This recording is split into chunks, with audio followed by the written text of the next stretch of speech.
For me, the key has always been finding ways to get inspired again about the work that I do and to use it to reinvent myself, to use that energy that I get from inspiration to try new things in my work and to advance the way that I think and write and do things as a professional community strategist. And so for me, in this year, I did a little reflection on this in a LinkedIn post at the end of last year, which got a really terrific response from a lot of folks. Just kind of reflecting on what was working and what I'm kind of looking forward to.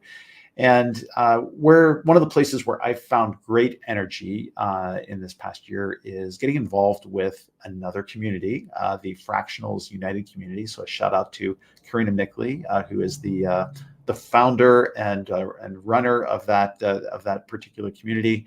If you're not familiar with fractional work, fractional executives are people that have been in strong leadership roles, maybe in a full-time capacity in the past, or maybe they've been consultants for a long time like myself.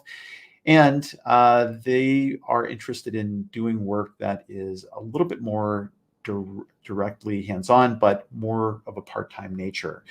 So that means, coming into an organization as a CXO, CEO, CMO, CFO, or Chief Community Officer, and thinking about ways to help those organizations while not being a full-time headcount.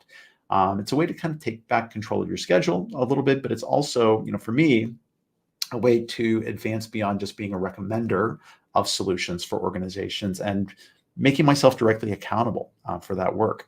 And so it is something significantly different than straight project-based consulting work or even retainer-based consulting work, because it puts me a little bit more directly in the driver's seat. And the idea of doing that is extremely appealing to me, and organizations where I know the things that are necessary to help them, and I want to be directly advising and working with the rest of the executive leadership team in an organization. So that's an area in which I'm doubling down in the coming year. Not that I'm leaving consulting entirely, because I think that's been and will probably continue to be a strong component of my work. But with a number of the things that I'm planning on in 2024, that's an area that I see as a space for growth, and one which is rapidly gaining adoption in the corporate world.